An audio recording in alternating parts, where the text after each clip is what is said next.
Have you ever found yourself becoming triggered by something that somebody said that wouldn't have triggered you if a different person had said exactly the same words? For example, person says, "Good morning," and you feel an instant rush of negative emotion. The reason for this is because at that time you did not trust this person's intent. You believed that there was possibly a negative purpose behind the words that the person was saying. Now, on the other side, have you ever received feedback, even very critical feedback, and not felt the need to become defensive? This is because you did trust this person's intent.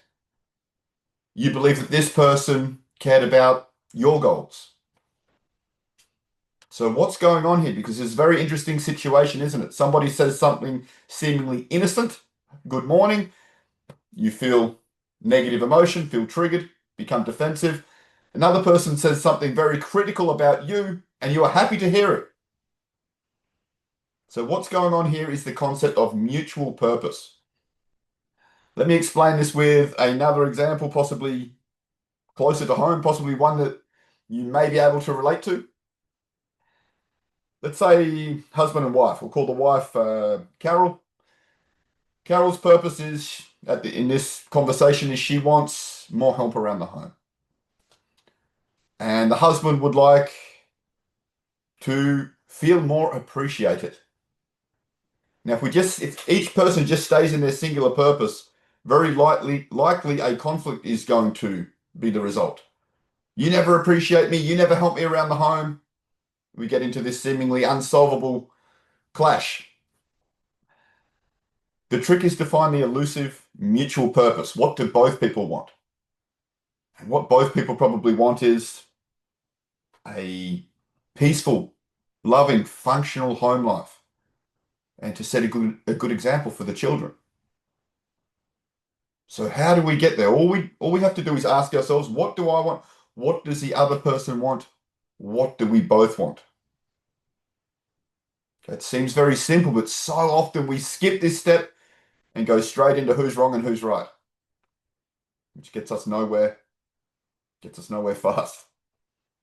So then what we need to do is convey this. Once we spot the elusive mutual purpose, we need to communicate this to the other person. So we might say something like this. Carol, I know we've been clashing a little lately, but I think we both want the same thing. We both want a loving, calm, peaceful, functional home life to set a good example for our kiddies. When's a good time for you to come together about that? Okay, polar opposite results. And if we went in there saying, "You don't appreciate me, you don't help enough," okay, sets the tone for the conversation. We might have to repeat that multiple times, and there's many other things we can do, but it's a very, very important piece of the puzzle. Otherwise, we find ourselves in a damn Cold War or a hot war. And you can even take this to the extreme. Think about World War II. There was a collaboration between countries that often didn't collaborate because there was a mutual purpose. And when that mutual purpose dissolved, shall we say, the Cold War was the result.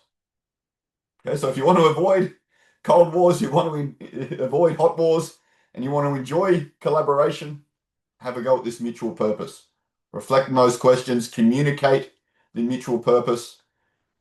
It's a game changer. It's not hype, it's human psychology.